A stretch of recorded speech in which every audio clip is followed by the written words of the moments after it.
Hello, I'm Jonathan Watt with Atarah Group International.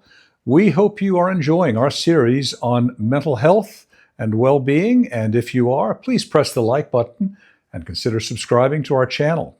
Today we're talking about 8 examples given by Jesus to improve your mental health and achieve a work-life balance. Jesus, 8 examples, and they're good ones for us to consider today. You know, achieving a work-life balance is a challenge for many of us that we face today when we are managing a demanding career, caring for family, juggling these things and maybe others.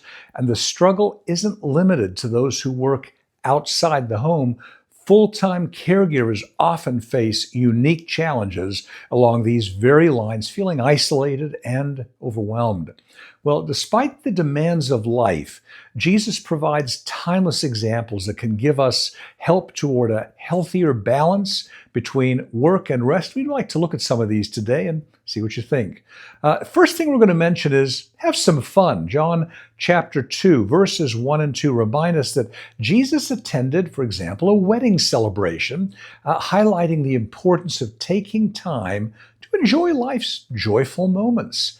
Fun and leisure are essential components to a balanced life. We truly need both. So here's an application. Intentionally set aside time for fun and relaxation with family and friends, following Jesus' example of celebrating life. Here's a second. View your life holistically. In Matthew 4:4 and 11:28, Jesus teaches that life is more than just physical sustenance. It includes spiritual nourishment and rest. Holistic living means recognizing the interconnectedness of our emotional, our physical, our spiritual well-being altogether. And a good application is, well, try to embrace a holistic approach to life, integrating work with spirituality and relationships into a seamless whole as Jesus modeled in his own ministry. Here's a third. Be intentional. Jesus was very deliberate in his actions and teachings, as seen, for example, in Matthew chapter 13, verses 10 to 13. His intentionality ensured his work aligned with his divine purpose. Application here. Evaluate your own intentions and your priorities. Ensure that your activities align with your values and your goals to maximize fulfillment and efficiency.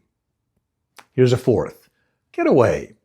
Matthew 15:29 and Mark chapter 6, verses 31 and 32, we're told Jesus took time to withdraw from the crowds, emphasizing the importance of some solitude and rest. Even outgoing people need time to regroup and reset. So here's an application. Schedule regular times for solitude and reflection, making yourself temporarily inaccessible so that you can recharge. Here's a fifth. Praying to God. Prayer was central to Jesus' life, as highlighted in Matthew 26:36 and Luke 5:16.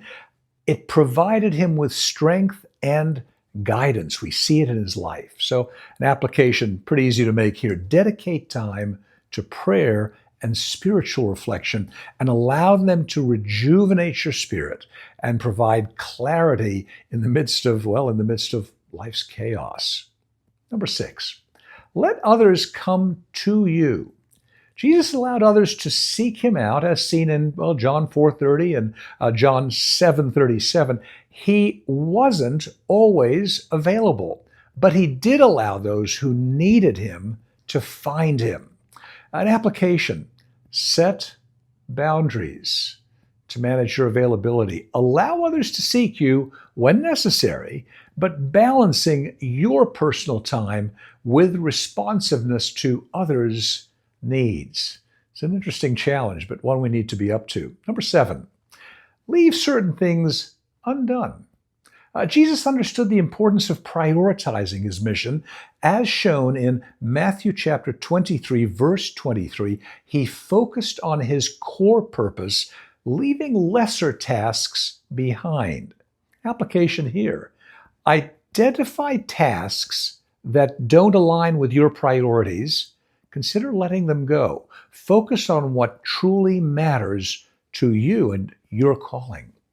That brings us to number 8. Your vocational calling is not a substitute, however, for your relationship with God. Matthew 28, verses 16 through 20, the Great Commission underscores that while work is important, it's not the ultimate source of identity or fulfillment. Jesus emphasized the primacy of our relationship with God. Application clear enough here. Keep a clear distinction between your work and your spiritual life. Remember that your ultimate value and purpose come from your relationship with God, not from your job. So by following these examples from Jesus' life, we can work towards achieving a more balanced and fulfilling life. And remember that while perfection is unattainable, striving for a healthier balance is an ongoing journey that brings peace and fulfillment. We arrive at destinations one step at a time. So if you're still struggling with your work-life balance, well, we at Atarah Group International are also committed to helping people with daily challenges like these. Please examine the profiles of our coaches and spiritual advisors, and why not consider scheduling a 15-minute free consultation with one of us. Thank you.